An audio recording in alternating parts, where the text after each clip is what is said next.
Hey guys, welcome back to the channel Everyday Carry for Everyday Guys. So today we're going to be talking about holsters.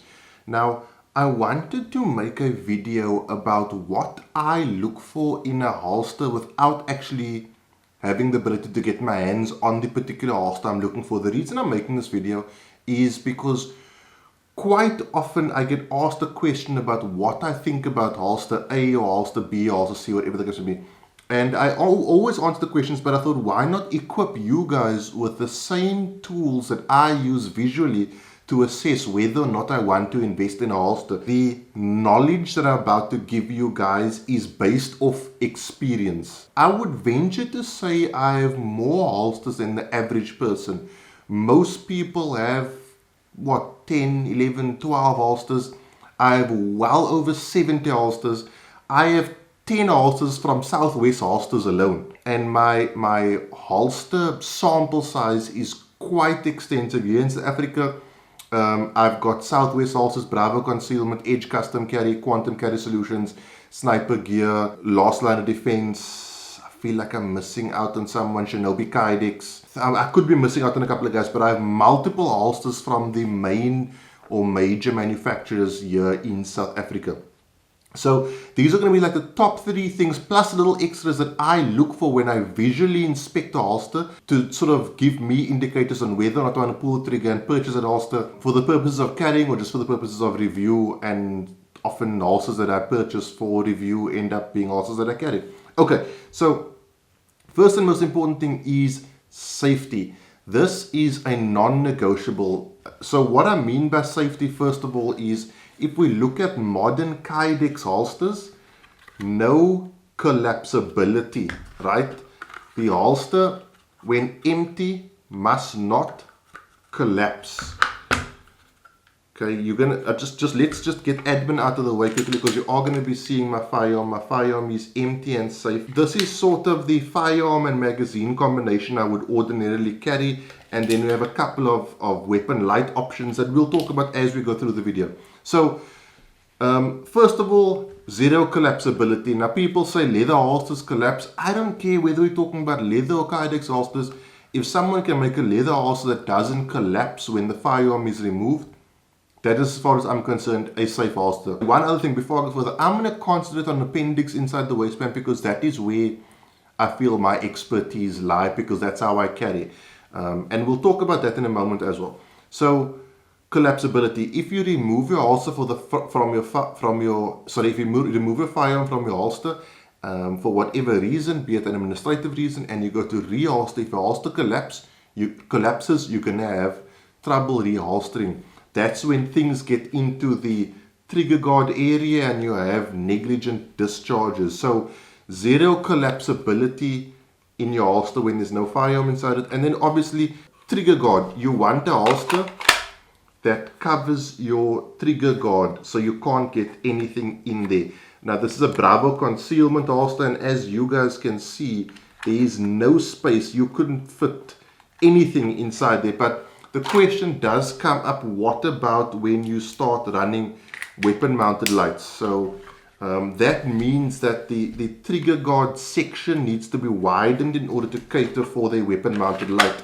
So this is a Last Line of Defense holster, and how can I best show this? You can see there's a bit more trigger guard area that's open, but you can't get your finger in there, top or bottom.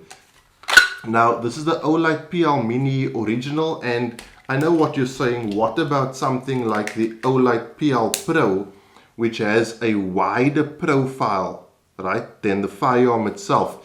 That's no excuse, guys. This is the Southwest Holsters Rattler for the PL Pro. You can see there's more space there, but you still can't get access to the trigger, right? No matter how hard you try.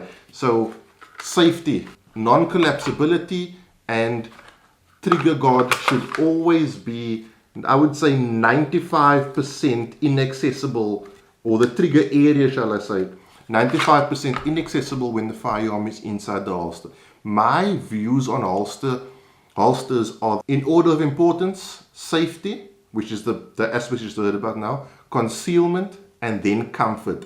I will carry a holster that is safe and concealable, but it might be a bit less comfortable. That's cool, I don't mind that, but I won't carry a holster that is comfortable and concealable but is not safe. So that's the first thing you want to look out for, non-collapsibility and ensuring that you have good trigger guard coverage. Now, as I said, I'm going to concentrate on appendix holsters, and the second thing with appendix holsters is they have to have a concealment device, right? Concealment devices come in different shapes and sizes. This is what's called a claw. Some people call it a wing. It's basically an area on the holster that when you slide a belt through it, so imagine this holster is on your body, right, and this belt wraps around your body. Let's put the firearm inside the holster. Okay, so the belt wraps around your body like, yeah, right? This claw, imagine you're looking at it from the bottom down. This claw over here pulls the holster into your body, camming it effectively, which pulls the grip of the firearm, which is the part that prints, closer into your body. Now, concealment devices come in many shapes and sizes. So this is your, for example, your standard claw, and we'll talk more about this in a second. You get what Technical calls a camming bar, right? Performs the same purpose, but it's molded into the actual holster itself. The guys at Mike at Last Line of Defense has a built-in wedge, same purpose, but again molded into the actual holster. As an example, the belt would go on like such, and as it wraps around, it impacts the wedge, and that cams the holster into your body. Bravo Concealment have their patented torsion technology. So on a Bravo Concealment holster, your clips will always be sort of in line with each other on your body, and you can see when the clips are aligned in a Bravo Concealment holster, look at how the holster cams into your body. So Bravo Concealment doesn't have a claw or a wedge or anything, but they've got their patented torsion technology, and I believe, like I said, this is patented, so you are only going to find this technology on a Bravo Concealment holster. Now, you do also get concealment wedges. Technical have gone to great lengths to get their wedges just perfect. This is the Valo 3. Valo 3, I think it is. The new Valo has this body contour wedges, which is less aggressive. I would say if you haven't run a wedge before, you want to go for something like Quantum Carry's wedge first. This wedge, as you can see by the screws, is removable. Now, what a wedge does, let's put that in there. Let's put the belt on as well so we can show the whole effect. The wedge effectively, so your belt is like this and it's going up against your claw, so the firearm and holster is cammed into your body. The wedge then basically sits up against your inner thigh like so, and cams the firearm backwards into your body like that, right? Because it basically presses this side of the holster outwards, i.e. pushing this side of the holster inwards. So wedges, concealment wedges, whatever you want to call it, they're not for everyone. Some people are going to say they're too uncomfortable to run. So if you do want to try your hand at a concealment wedge, give the guys at Quantum Carry Solutions a look, because if you don't like the wedge, this can be removed, and then you've got a more standard appendix inside the waistband holster. And then the third thing, and there's going to be a couple of extra things to talk about a bit later on. The third thing that's very important is, especially to concealment, is the location of your concealment device, your wedge, your claw, whatever the case may be, versus the location of your clips. So if you look at Southwest holsters, the belt, let's put the belt on again. Let's put the belt in from this side so you can see this actually happening. As the belt runs through the clips, it passes over the claw. There's no point in having a claw down here. I still, strangely enough, see a lot of holster manufacturers with very fancy looking claws, and then the clips are here and the claw sort of stops down there. That's going to be very uncomfortable to run, and you're going to have really poor concealment properties. I would go so far as to say that concealment ties into safety. It's important to conceal your firearm for your own safety. Like I said earlier on, my hierarchy of important needs when it comes to holsters is safety, concealment, comfort. Comfort is subjective. What's comfortable for me might not be comfortable for you.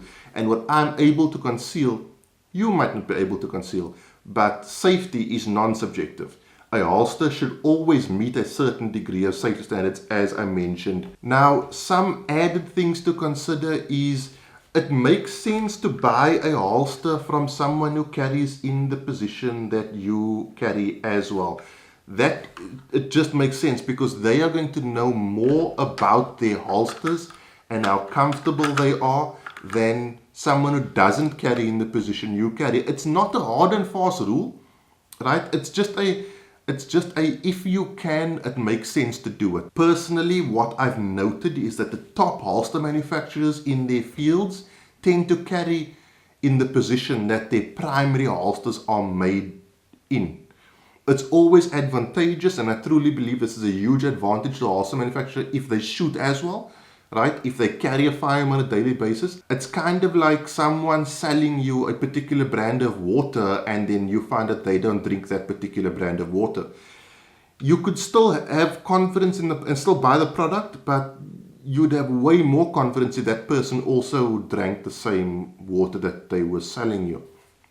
So do a bit of research. These days, all manufacturers have social media footprints. So if you want to check out a particular holster manufacturer, go onto Instagram, go onto Facebook, go onto YouTube. Chances are you'll find information about who they are and where their specialties lie. I'm not saying every holster that is dedicated for appendix, that manufacturer cannot make a strong side holster or an outside the waist. That's not what I'm saying at all. I'm just saying it would be I consider it like an advantage, like an added bonus if you can get a holster from a manufacturer that carries their own gear in the same position in which you carry their gear. One other thing, if you are going to go for holsters with spare mag carriers like this is my ideal setup. I like holsters that have spare mag carriers because I like to carry a spare mag because I've done enough training to know that a mag can be a source of failure. If you find holsters that do have spare mag carriers like this, the mag carrier section has to have, if it's a two-piece like this, so this is a two-piece section, the mag carrier section and the firearm carrier section have to have their own individual clips. That's very important for achieving a repeatable motion of access to your mag or spare mag and your firearm. Another bit that I always look out for, and this you can, I'm sure 99% of holster manufacturers offer this, and I think, I don't want to say for certain, but I think they would offer it free of charge, but I'm not saying for certain, is if you can, order a holster that is optic and suppressor height sight ready.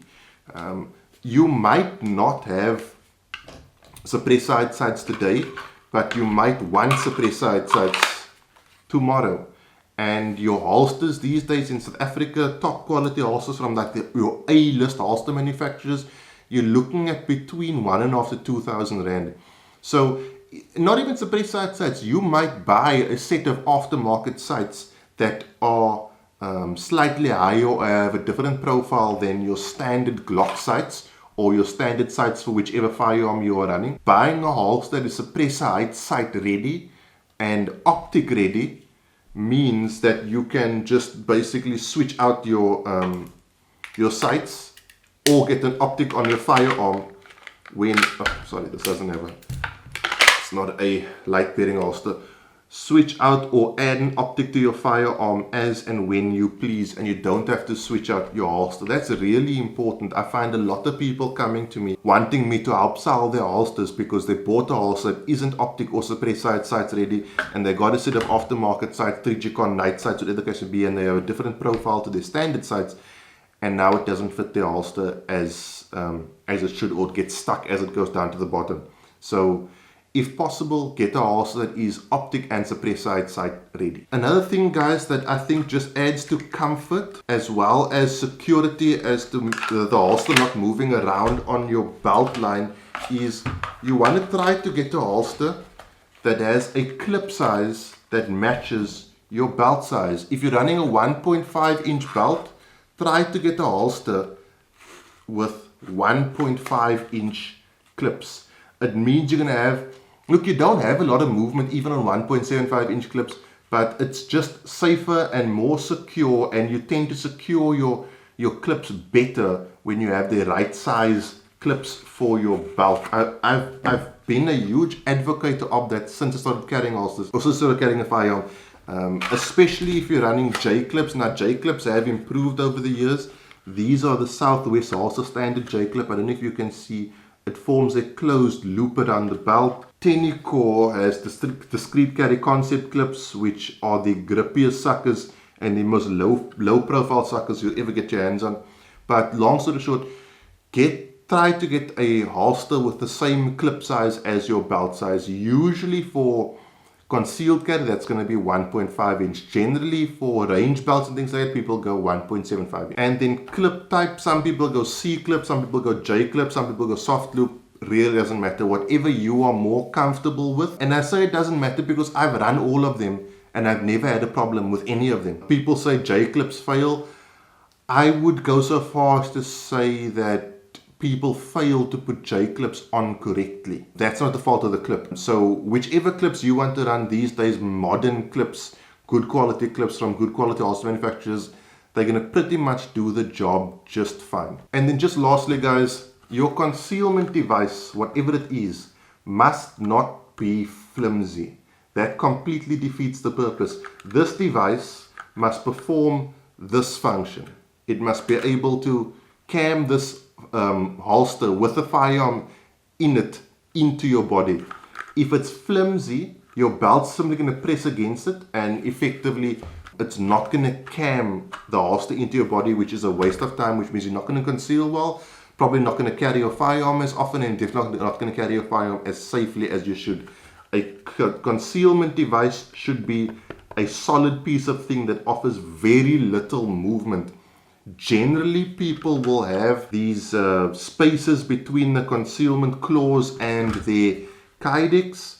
That is so that when it does cam, it doesn't cam directly into the kydex because it could cause a stress point, whatever the case may be. But your concealment device must be a solid device. Another added bonus is look at where this clip is versus where this concealment device is.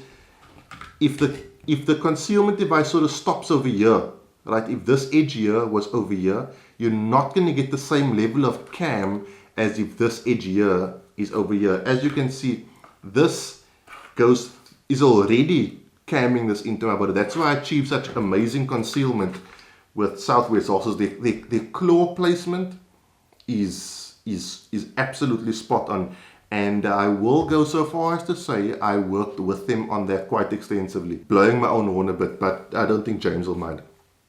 Guys, those are the major things I look out for when I'm buying a holster. Remember, everything on the channel is an opinion, nothing is a recommendation. You look out for the things that matter to you. These are the things that matter to me, and these are the things that when I look at a holster in my experience and I say I like that holster and I end up buying it, they've proven to me to be the things that are most important to achieving or to getting a holster that I would be comfortable to concealed carry safely and carry it every single day. One more final added thing is you want as efficient a design as possible. What do I mean by that? You don't ideally want a Glock 17 holster for a Glock 19. Let me show you what I'm talking about. The Tennicore, my particular Tennicore Valor holster it's marked as a 17 and a 19, but it's a 17 holster. Let's not kid each other. Okay, that means you're going to get about a centimeter of extra material. This area here is where a lot of people experience discomfort. So it does not make sense to have any extra material. What's a good example? Let's go with It's the last line of defense. You want as little material as possible in your pants. Okay, let's go to Southwest holsters. See what I'm saying? You want a Glock 19 holster for a Glock 19. You want a Glock 17 holster for a Glock 17, and so on and so forth. And you want it, look at that, like as little material as is required to make the holster safe to carry. That's the holster you want to go for, and you can generally see that in the Instagram picture. Lastly, guys, liaise with holster manufacturers. Ask them, like, say, you know, I'd like suppressor side sights, I'd like a suppressor side sight ready holster, I'd like a optic ready holster. Are your holsters cut specifically to the firearm, or are they cut like Glock 17 and you sell that as a Glock 19 holster? I don't think Tenneco does this anymore. I think the 19 holsters are now dedicated 19 holsters. But you want as little material on your holster as you can possibly get, and I feel like that's something that holster manufacturers should offer their clients, right? Because at the end of the day, that is what's going to aid comfort tremendously. Guys, those are the things I look out for in holsters, and I hope this video helps you make a better decision for the next holster you buy. Yeah, I feel like if you stick to these simple considerations, chances are you're going to find a holster that will suit your needs. Then it just comes down to little nuances, like whether it's a built-in wedge or a claw, does it have a removable wedge, that sort of thing, color options. Do you want a holster with mag carrier? Do you want it to be a single holster or a flexible holster? That kind of thing. But I think if you stick to these principles, you will end up getting a holster that you enjoy and that you're comfortable carrying. Guys, I hope this video helps. I'm going to see quite a bit of you, or you'll see quite a bit of me, hopefully, in the week, because I got mail time videos, I got gaming videos to come, and I'm going to do a product promo Friday, this coming Friday. I will see you guys soon for another review, guys. If you do like this thing, please consider subscribing to my YouTube channel. If you're watching this on YouTube, please hit that subscribe button. If you're watching this on Instagram, my link is in my bio. I'd really appreciate it. If you are already subscribed and following me, please consider doing the same thing for another EDC channel, because we all need your support right now. That is it, guys. Have a good week. Be safe, train hard. Cheers. God bless.